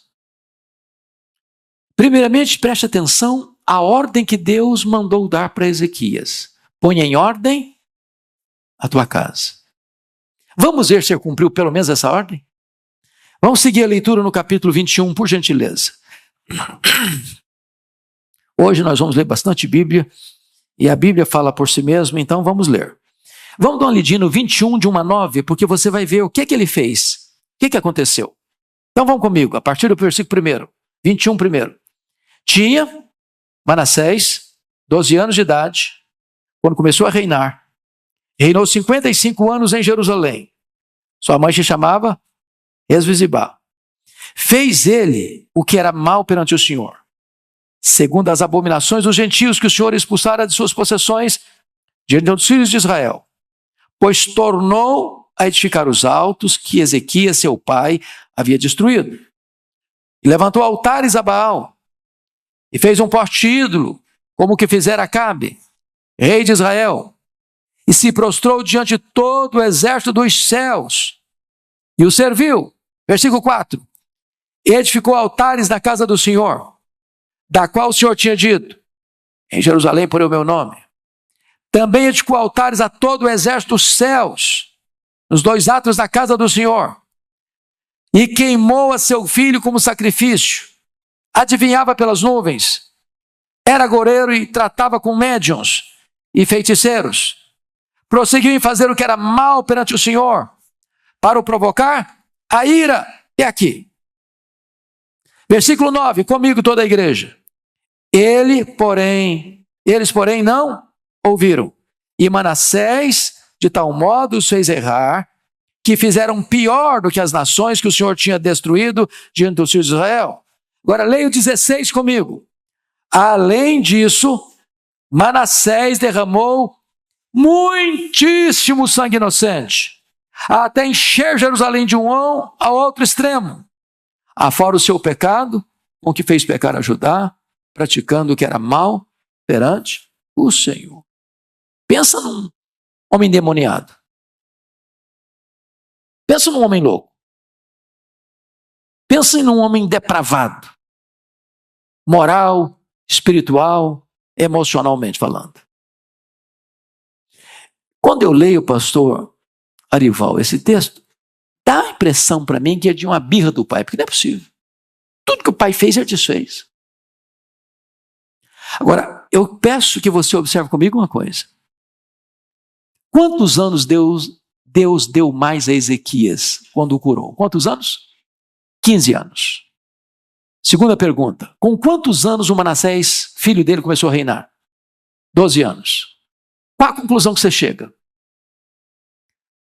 Você chega à conclusão que o Manassés nasceu no 3º ano, depois de 3 anos que foi curado. Qual foi a ordem que Deus deu para ele? Põe em ordem a tua casa. Ele sabia que esse menino era herdeiro do trono. O que ele devia ter feito? Eu vou fazer do meu filho um discípulo. Eu vou ensinar meu filho, eu vou andar com meu filho, eu vou instruir meu filho, vou passar o bastão da fé para o meu filho. Eu vou colocar como alvo maior da minha vida, colocar minha casa em ordem, sobretudo porque o meu sucessor precisa também temer a Deus, precisa guiar essa nação pelos caminhos de Deus. O meu filho não pode errar, porque ele vai ser o meu sucessor. O que passa a Bíblia, ele não fez nada disso. Ao contrário, com 12 anos o menino estava totalmente com a cabeça virada. Totalmente com a cabeça virada. Um adolescente inconsequente que assume o governo como um adolescente e faz tudo errado e desfaz tudo de bom que o pai fez e encheu Jerusalém de deuses falsos. O cara era goldeiro, o cara era feiticeiro, o cara era idólatra, o cara matou seu próprio filho num altar pagão. O camarada encheu Jerusalém de muitíssimo sangue inocente. Segundo os historiadores, foi ele que mandou serrar o profeta Isaías ao meio. Um monstro. Por quê? Porque o pai não passou para ele o bastão da fé. Agora, você vai comigo lá para Jeremias. Profeta Jeremias, abra lá comigo, por gentileza.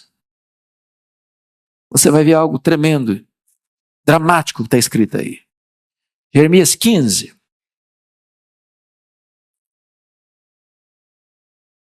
Versículo 1 e versículo 4. 15, 1. A igreja comigo, por favor. Está no telão, você pode ler. Vamos ler juntos? Disse-me, porém, o Senhor, ainda que Moisés e Samuel se pusessem diante de mim, meu coração não se inclinaria para este povo. Lançai-os diante de mim e saiam. Quando ele diz Moisés e Samuel, 2 grandes intercessores do Antigo Testamento. Agora vamos ver do que ele está tratando. Versículo 4, a igreja toda comigo. Entregá-los-ei para que sejam um espetáculo horrendo para todos os reinos da terra, por causa de Manassés, filho de Ezequias, rei de Judá, por tudo quanto fez em Jerusalém. Preste atenção aqui. Preste atenção aqui. Ainda vai demorar muito tempo para Jerusalém ser tomada pelos caldeus. Mas Deus está dizendo que ele vai entregar Jerusalém nas mãos dos caldeus. E a cidade vai ser destruída. E não adianta ninguém pedir, porque a cidade vai ser destruída. Sabe por quê? Por causa das maldades de Manassés. Conclusão. Sabe qual foi o ventre, o útero que gestou o cativeiro babilônico? 70 anos. Cidade de Jerusalém destruída.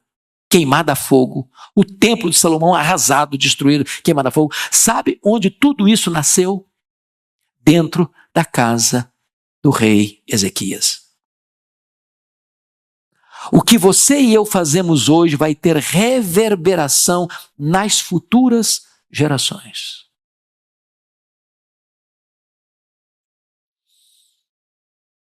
É lamentável que Ezequias tenha tido essa atitude. Eu me importo comigo. Se lá na frente vai todo mundo se desviar, se as pessoas vão perder a fé, se as igrejas vão ficar vazias, se os jovens vão abandonar a igreja, se a nova geração vai se secularizar, se só cabecinha branca e poucas cabecinhas brancas vão frequentar a igreja, como na Europa, como na América, em alguns lugares, vai acontecer isso, não me importa, eu não estou mais aí. Me importo comigo, e eu quero conclamar você em nome de Jesus a fazermos uma grande cruzada em favor das novas gerações. Passarmos o bastão da fé para os nossos filhos, para os nossos netos, para que a igreja de amanhã seja mais viva, seja mais vigorosa, seja mais cheia do Espírito Santo que a igreja de hoje.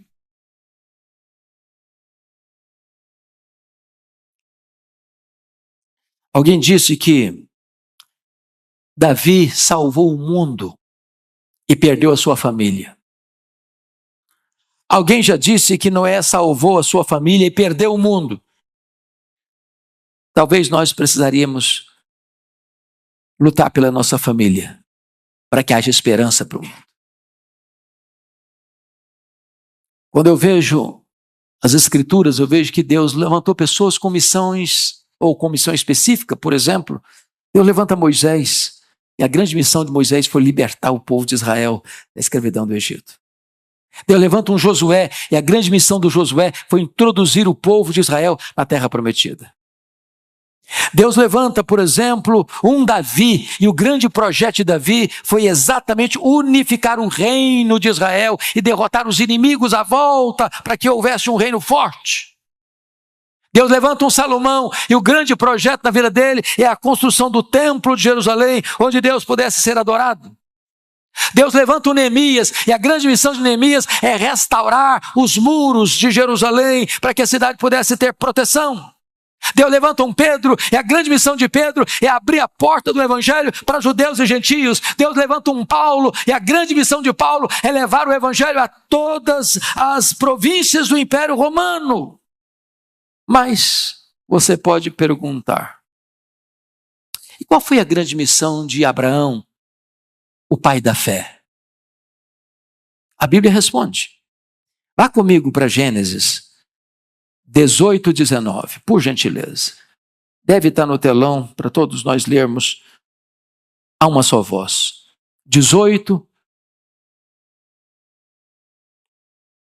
19. Vamos juntos?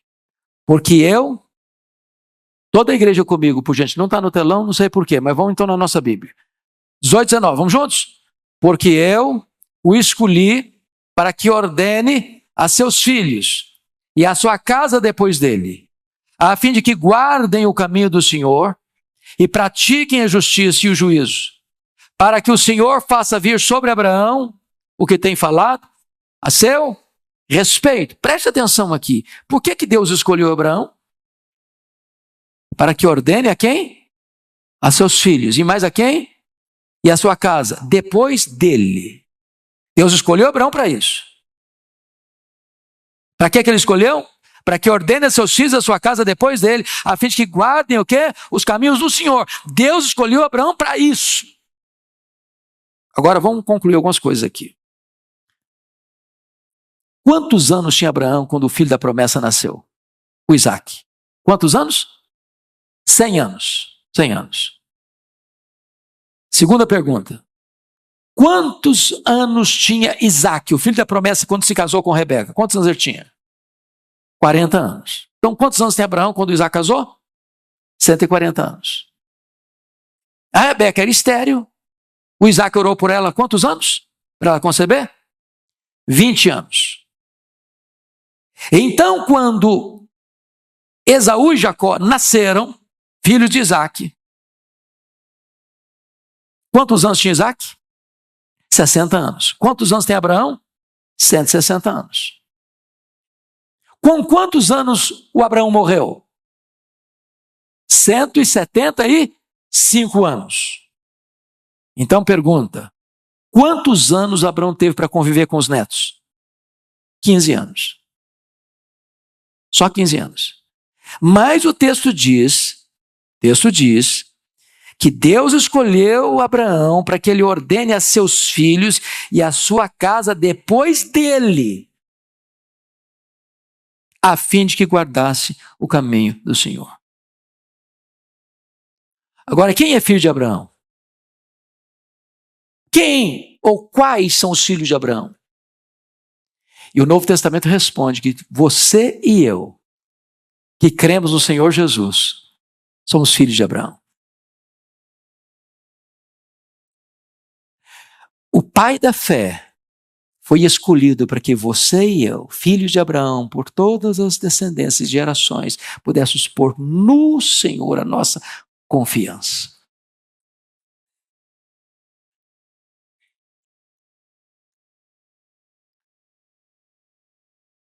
Eu gosto de ler biografias, que a gente aprende com os acertos e com os erros também. E se há um homem no Antigo Testamento que foi mencionado aqui em Jeremias 15:1, Samuel, intercessor, que merece nosso respeito, este homem era Samuel. Vamos dar uma olhadinha qual é o testemunho de Samuel. Olha que coisa linda. 1 Samuel capítulo 12. Dá uma olhadinha comigo, por gentileza. 1 Samuel 12. Olha que testemunho belíssimo. Normalmente nós que estamos aí às vésperas de uma eleição, olha o testemunho de um homem público. Olha que beleza de testemunho que esse homem tem. 1 Samuel 12, versos de 1 a 5. Toda a igreja comigo, por gentileza. Vamos juntos? Então, disse Samuel a todo Israel: eis que ouvi a vossa voz, em tudo quanto me dissestes, e constitui sobre vós um rei. Agora, pois, eis que tendes o rei à vossa frente. Já envelheci, estou cheio de câncer, e meus filhos estão convosco. Meu procedimento esteve diante de vós, desde a minha mocidade até o dia de hoje. Eis-me aqui, testemunhai contra mim perante o Senhor e perante o seu ungido. De quem tomei o boi? De quem tomei o jumento? A quem defraudei? A quem oprimi? E das mãos de quem aceitei suborno para encobrir com eles os meus olhos? E vou-lo restituirei. Então responderam: em nada nos defraudaste, nem nos oprimiste, nem tomaste coisa alguma das mãos de ninguém. E ele lhes disse: o Senhor é testemunha contra vós outros, e o seu ungido é hoje testemunha de que nada tendes achado nas minhas mãos. E o povo confirmou: Deus é testemunha. Você já pensou qual político brasileiro poderia se levantar diante da nação, publicamente, do começo do seu governo, que começou a ser sacerdote, juiz e profeta, já na infância, até a sua velhice, e a nação inteira dizer: você nunca cometeu um deslize administrativo, você foi um homem próprio, honesto, íntegro. Dá vontade de aplaudir esse camarada e até convidá-lo para ser candidato aqui no Brasil de alguma coisa. Mas será que é só isso ou tem coisa por trás também? Agora volta comigo ao capítulo 8. E você vai ver algumas coisas estranhas. Até o versículo 5 também. 8, de 1 a 5. Vamos juntos comigo? Tendo, toda a igreja comigo. Não apareceu ainda. Mas você está com a Bíblia, não está? Então, aí, apareceu. 8:1, vamos lá? Tendo Samuel envelhecido, constituiu seus filhos por juízes sobre Israel. Ponto, para um pouquinho. Tem coisa estranha aqui? Quem constituía juízes em Israel? Deus.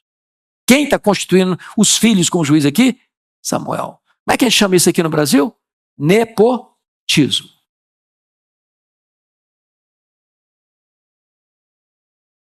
Até os pais mais santos cometem equívocos. Vamos seguir a leitura. Versículo 3. Porém, seus filhos não andaram pelos caminhos dele, antes se inclinaram à avareza e aceitaram subornos e perverteram o direito. Então, para um pouquinho aqui. Eu acho, pastor Ival, presbítero Milton, que como Samuel era juiz, lidava com muita coisa, uma administração do Estado, talvez recursos, os meninos olhavam o pai vivendo uma magrela, com tanto dinheiro na mão. Eu falei: não é possível. Quando a gente ficar na posição de liderança desse país, não, vamos pegar o nosso. Não vai ficar assim, não. Os filhos foram o contrário do pai. O grande testemunho do pai diante da nação inteira é que ele não era um homem avarento, ele não aceitava suborno, ele não pervertia o direito, ele era um homem honesto. E os filhos saem no avesso, na contramão do testemunho do pai. Versículo 4, comigo toda a igreja. Então, os anciãos todos de Israel, quantos anciãos? Todos os anciãos de Israel se congregaram e vieram a Samuel a Ramá e lhe disseram: vê, já estás velho. Teus filhos não andam pelos teus caminhos. Constitui-nos, pois, agora um rei sobre nós, para que nos governe, como tem todas as nações. Então preste atenção de novo. Se O cativeiro da Babilônia nasceu lá dentro da casa do rei Ezequias. A monarquia em Israel, rejeitando o governo teocrático de Deus, nasceu dentro da casa do profeta Samuel. Sabe por quê? Samuel foi um homem íntegro, mas ele falhou em passar o bastão da fé para os seus filhos. E não foi só ele. Você pega o Davi, grande rei de Israel. Uma tragédia na sua casa. Uma tragédia na sua casa. O Aminon abusa da sua irmã Tamar. O Absalão mata o Aminon. Joabe mata Absalão. Salomão mata Adonias.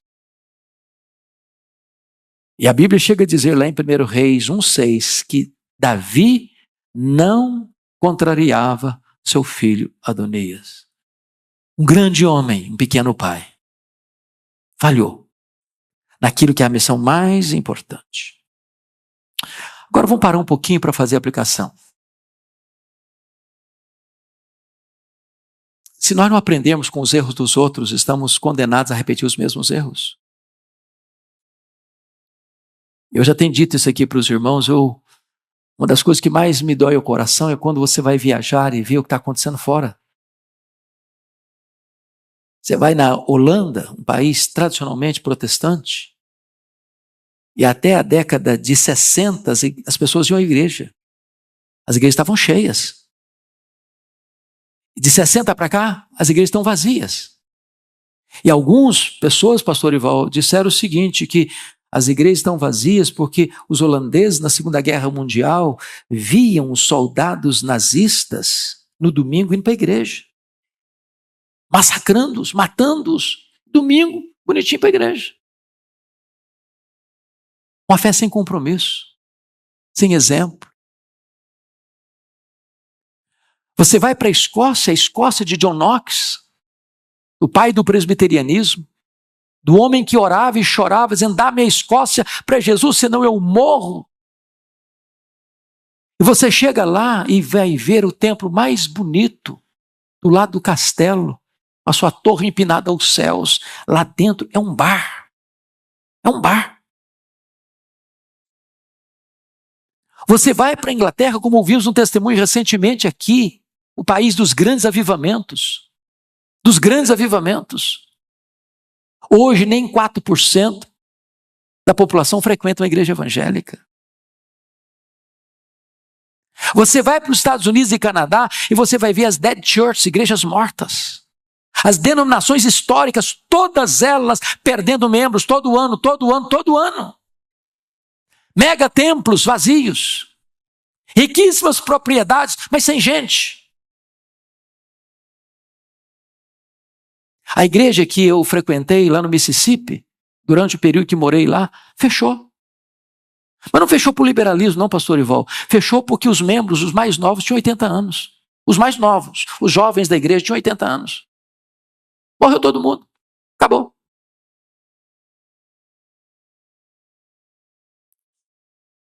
Se você parar para perceber, os mesmos riscos que mataram as igrejas lá estão matando igrejas aqui no Brasil e é preciso acordar para isso.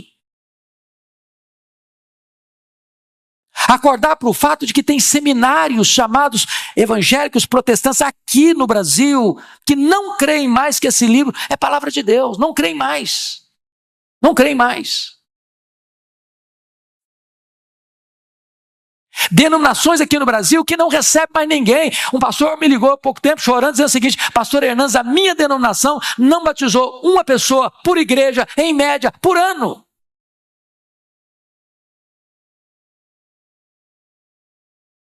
E eu queria conclamar você, meu irmão, agora, a voltar para o texto que nós lemos lá no começo do Salmo 78, para ver qual é a nossa posição e o nosso compromisso. E eu termino. Salmo 78.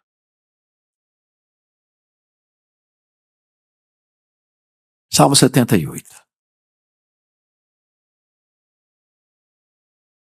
Escutai, povo meu, a minha lei, prestai ouvidos às palavras da minha boca. Quando Deus diz escutai, prestai ouvidos, atenção, Ele tem algo muito solene para dizer. Abrirei os meus lábios em parábolas, publicarei enigmas dos tempos antigos, o que ouvimos e aprendemos, o que nos contaram nossos pais. Então deixa eu fazer uma perguntinha básica aqui. Quem aqui hoje, nesse auditório, nasceu num lar cristão? Já nasceu num lar cristão? Levanta a mão para eu ter noção. Louvado seja Deus. Que privilégio você teve. Que bênção você ter bebido o leite da piedade desde a sua infância. Versículo de número 4. O que nos contaram nossos pais, não encobriremos a seus filhos. Contaremos à vindoura geração os louvores do Senhor e o seu poder e as maravilhas que fez. Então tem uma coisa aqui. Primeiro, privilégio, versículo 3. Você aprendeu as sagradas letras desde a sua infância. Segundo lugar, promessa. Versículo 4. Você que foi instruído, você não vai encobrir isso para o seu filho, para o seu neto, para as futuras gerações.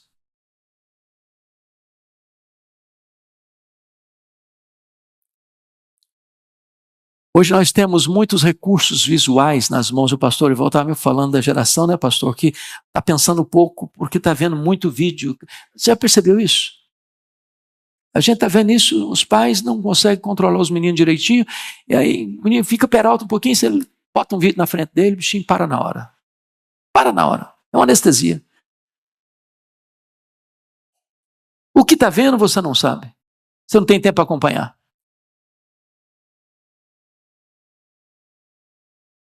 Os heróis das crianças hoje é o Batman, é o Homem-Aranha. Mas os heróis da Bíblia eles não conhecem. Estamos falhando em passar o bastão. É preciso ter um plano. Não encobriremos aos seus filhos, contaremos à vindoura geração os louvores do Senhor e o seu poder e as maravilhas que fez. Mas como é que eu vou contar as maravilhas que Deus fez se eu nem conheço Bíblia? A nossa geração não está lendo Bíblia.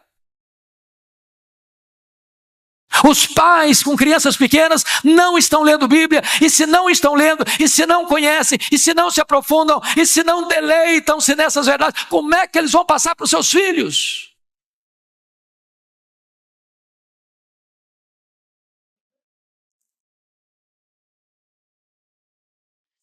E aqui tem um propósito. Versículo 6. A fim de que a nova geração os conhecesse, filhos que ainda hão de nascer, se levantassem por sua vez, os referisse aos seus descendentes para que pusessem em Deus a sua confiança. Você tem orado? Você tem orado pelos seus futuros filhos? Vocês jovens, casais? Vocês têm orado pelos seus futuros netos? Deus, me dá netos crentes. Me dá netos tementes ao Senhor. Hoje a gente está mais preocupado numa boa escola, numa escola de padrão alto, e é bom cuidar disso mesmo. Está preocupado em conforto, está preocupado em roupas boas, está preocupado em viagens, está preocupado em tanta coisa, mas talvez nós estejamos deixando para depois ou delegando essa função para a igreja e deixando de lado a missão do pai e da mãe de instruir, de ensinar seus filhos, de ensinar a futura geração a pôr no Senhor a sua confiança. Nós não geramos filhos para a morte. Nossos filhos são a herança de Deus. E eu queria conclamar você hoje para nós não desistirmos dos nossos filhos. Eu não sei se esse negócio mexe com você. A mim mexe demais. E se você hoje quer se colocar na brecha em favor da sua descendência, dos seus filhos, dos seus netos, da sua futura geração, eu queria pedir que você ficasse em pé onde você está e nós vamos orar por esta causa.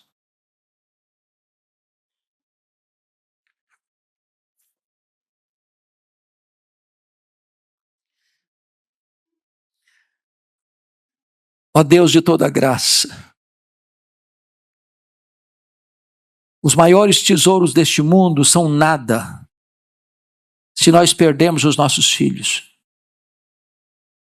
O que adianta tanto recurso nas mãos Se o maior tesouro que nos deste, os nossos filhos perecerem, tem misericórdia de nós. Clamamos pela salvação dos nossos filhos. Clamamos pela salvação dos nossos netos. Clamamos, meu Deus, para que esta nova geração conheça a grandeza do teu nome, os teus grandes feitos, as tuas maravilhas que operaste. Meu Deus, gera no coração dos pais, dos avós, amor à tua palavra, fome pela tua palavra, conhecimento da tua palavra e compromisso em transmitir a tua palavra às futuras gerações.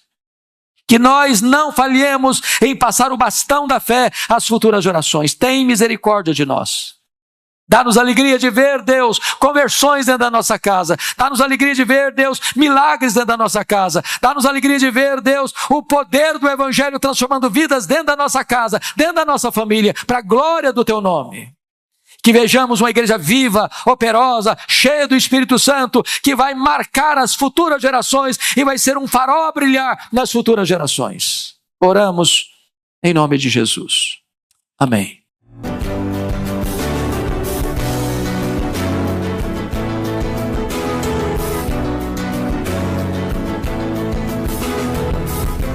Palavra da Verdade, com Hernandes Dias Lopes.